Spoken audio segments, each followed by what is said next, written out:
Today I'm going to be showing you how to make a base cream that you can use to pro-mix your skin whitening creams, skin lightening creams, pigment creams, products that you want to use over the counter, serums and all of that to pro-mix. Now this base cream will help to keep your product stable and help to avoid any form of oxidation in the future. This cream you can use over the counter serums and all of that, but at the same time you have to be careful. Like I always say, I'd rather pro-mix a product that I made, whether it be serum or oils or creams. I'd rather pro-mix my own product. But for the benefit of those who would like to use over the counter serums and all of that to pro-mix their whitening products, this base cream is for you. Now, first of all, you need your beakers to measure out your different phases, and I am going to put the recipe on the screen, or the formula on the screen.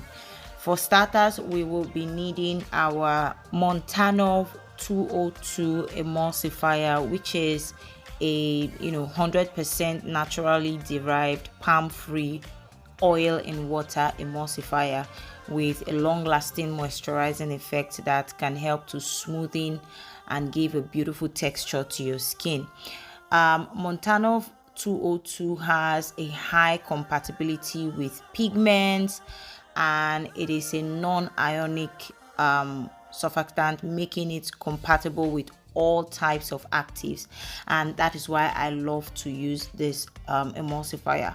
But at the same time, it can be kind of tricky to work with, because if you over whisk this product, you end up having a chunky jelly mess. So just watch the video and learn how to use this particular emulsifier.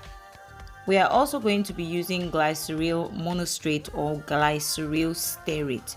And glycerin sterate is the natural glyceryl ester of glycerin and stearic acid. What this particular ingredient does is it helps to hydrate and moisturize the skin. It also acts as a non-ionic opacifier. Now, an opacifier is something like a pigment that makes your cream look white. It gives it that white look. It is also a thickener, an emulsient, and a stabilizer, and I'm using it in here for all these benefits, including the fact that I wanted to give my cream that beautiful opaque looking product. Okay, now we are also going to be using stearic acid. Remember, we are trying to create a base, and a base should be thick because you're going to be adding other ingredients in it. So we're using stearic acid as well, which is an emulsifier, it is an emulsient, it is a lubricant, and this can also help to soften the skin and help to keep the product or this formula from separating. Now, stearic acid doesn't only help to thicken your creams or give it a sturdy texture, it also helps to strengthen your skin barrier and helps to decrease the signs of aging, as well as protect the skin against water loss and decrease the sign of aging. Now, I'm also going to be using btms. Now, I'm using btms 25. There is btms 50 and there's btms 25. I have found that btms 25 gives a more firmer emulsion, and because this is a base cream and I want that firmness. Now remember, you might get something very, very thick, so work on what you want. At the end of the day, it depends on what you're mixing in your base cream. So I'm using btms 25 because it's going to give me a more firmer consistency. I'm also going ahead to use coconut oil, and coconut oil will also add that fatty effect to my formulation. At the end of the day, your formulation might become very, very thick, which I don't have a problem with, because by the time I mix everything that I need to mix into my base, I will get a beautiful product. And I am using coconut oil for the nourishing effect. Now, when you are making your base, the ingredients you put in your base will determine the finished product and how your product will perform at the end of the day after pro-mixing it. Now, I am using coconut oil, shea butter, because they have the tendency to reduce inflammation. They help to keep the skin moisturized and help heal wounds. And both have like a medium chain fatty acid, and it can help with antimicrobial and can also help to treat acne, and basically it protects the skin from harmful bacteria and so many other things. So you can see why I am choosing these particular ingredients. But please go ahead to substitute any of these ingredients to what you feel will work for you. Just make sure what you're substituting it with is something that is in line with what your end product will be. Now I am going to put my oil phase to the side and begin to work on my water phase, and for that I am using distilled water, and I am using this Raleigh distilled water. I am not endorsing it, I just happen to have a lot of containers of it and I have to use it up. But you can definitely use your own homemade distilled water, which I have a video. I'm going to leave a link here for you to watch how to make your own distilled water. And I'm going to put that to the side and then go ahead to mix in my other ingredients. Now I'm going to measure out my water into smaller beakers because I am going to be mixing some other ingredients into the beaker, into the smaller beakers, and I need to use water from my full water phase. Always make sure your water phase is up to the required amount. Even if you have ingredients that you have to mix with water, make sure you're discounting that water phase from your full water amount, if that makes sense. Okay, so this is my oil phase and this is my water phase. I'm going to go ahead and put them on my double boiler. I like to do it this way because for me it's easier, less messier. I just make sure I monitor the temperature and I don't go and, you know, spoil the ingredients and their properties while I am heating my water phase. But you can definitely go ahead and use a water bath or double boiler method. Now I'm going to mix my other ingredients, water phase ingredients, into these beakers. Now I am going to be using edta, which I will not try to pronounce the full name because I cannot pronounce it. But basically this ingredient is a stabilizer that is used to prevent ingredients in a given formula from binding with trace, and it also acts as a enhancer, and you know, it is basically a preservative, so it helps to prevent the growth of bacteria, yeast, molds in your skincare products, and it can also help to stabilize your skincare products and help the products last longer and just basically give it a good give you a good product.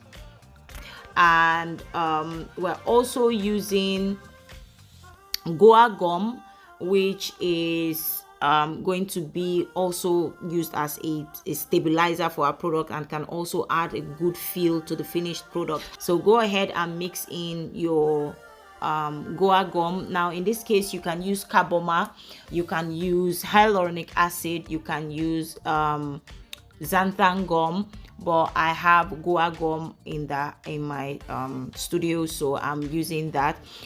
Forgive me, I used a very small container for my guar gum, which you will see me further in the video change the beaker to a bigger beaker and then added more water from my water phase to, you know, help hydrate the guar gum faster and better. Now go ahead and continue to agitate your oil phase because the concentration of the stove is really low, the temperature is really low, so just go ahead and keep mixing it together until it dissolves completely. So here we have our water phase ingredients. No, we don't have our water phase ingredient. We have our water phase itself. We're going to go ahead and add our EDTA into our water phase, and go ahead and add the other ingredients as well.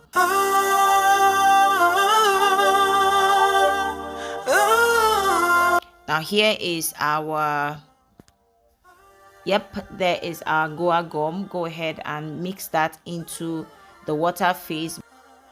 Now let me give you a little tip. To have your guar gum, xanthan gum, hyaluronic acid or carbamide melt or dissolve easier, I would recommend that you dissolve it first or you mix it with glycerin first before you add it to your water phase. That way you won't have those whitish clumps in them, even if they go ahead and dissolve later. But it just makes things a little cleaner and easier. And because I was in a hurry when I was making this product, I had to go ahead and use my hand mixer to mix everything together, which in the end you will see some clumps of xanthan gum in the finished product, but that will definitely dissolve in time. And as you use the product to pro-mix your products, you will end up having a smooth product. So that's not a problem at all, because I know a lot of you will see it and say, oh, the product have clumps inside. They will definitely dissolve. Now go ahead and take your oil phase that has dissolved beautifully and start putting that gently. Now you see how I tilted my blender. That is how you want to tilt your blender to the side and begin to blend as you pour. You pour it gently and continue to blend as you pour the product. If you have watched up to this time and you haven't subscribed to my channel, I don't know what you're waiting for. Please pause the video, take 1 second, click the red button down below to join the Flawless Skin Gang, where you learn new tips, new recipes, and how you can join the Flawless Skin Gang for free without any hassle. All you have to do is come on here every time we put out a new video to learn new recipes. Also, don't forget to give this video a thumbs up. Make sure you leave your comment in the comment sections, because I love to interact with you guys. You see how beautiful that cream is? That is the work of the btms. That is the work of the glyceryl, sterate, and the montanov 202. Like, when you use nice emulsifiers and nice products in your formula, you will end up having a beautiful cream.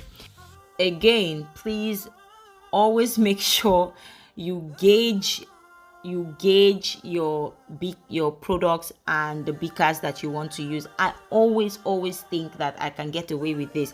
This is a 500 ml product, and I am using a 600 ml beaker. How smart.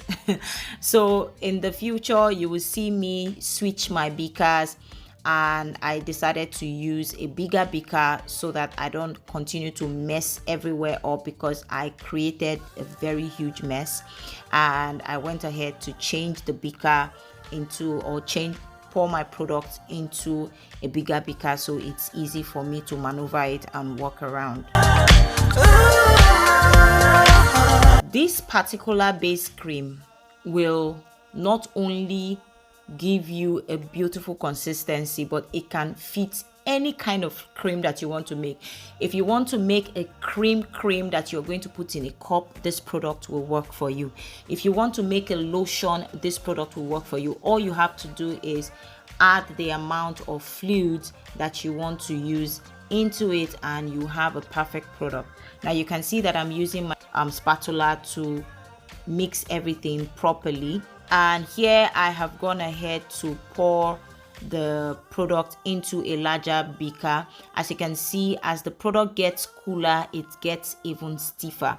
You don't have a problem at all, because I know a lot of you will panic and say, oh, this cream is too thick. I make my base creams this thick because I know that most of the times I use very liquid concentrates to create maybe a whitening product or any of that. Now I have created several concentrates that can be used with this product. If you don't want to use a product that is colored, you can go ahead and use other concentrates that we have that are clear, that will still give you the same result.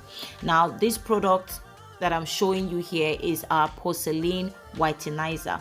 If you are looking for something that will give you up to 4, 5, 6 shades lighter, this serum is what you need. All you need is between 5 to 20% of that serum.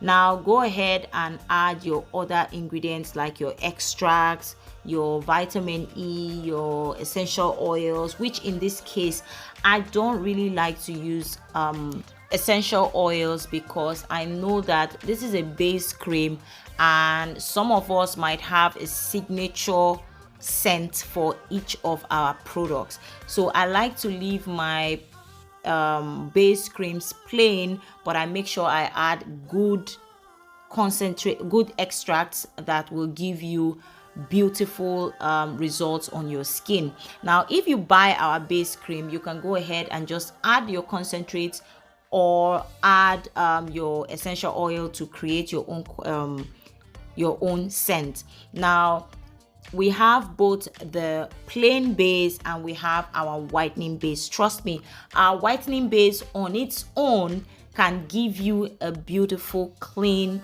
2 shades lighter, and then by the time you mix other concentrates and other actives into the base cream, you don't even need so much, especially if you're using our whitening base. You don't need so much. If you are in our previous base corrective cream class or corrective base cream class, we taught you how to make whitening base cream in that training. Now if you're using any of our base creams, you don't need so much, whether you're using the whitening base or you're using the plain base, you don't need so much. Now you see how thick this product is. This is also our concentrate. This is the clear one. They come in clear, they come in, you know, some of them have a little slight discolored clear look, but they are all very effective, and when you add it to the base, you get a beautiful result. These products you can use at the end of your formulation, like if you have customers who need whitening results, you can just add this concentrates into the base cream and you will get a beautiful result. Now this is what the cream looks like. It's really thick, really thick. So you can go ahead and add rose water, you can go ahead and add your solutions or concentrates, and you will get a beautiful result. I'm going to see if I can add a picture of what the finished product after promixing looks like. Thank you so much guys for watching, and I hope you enjoyed this.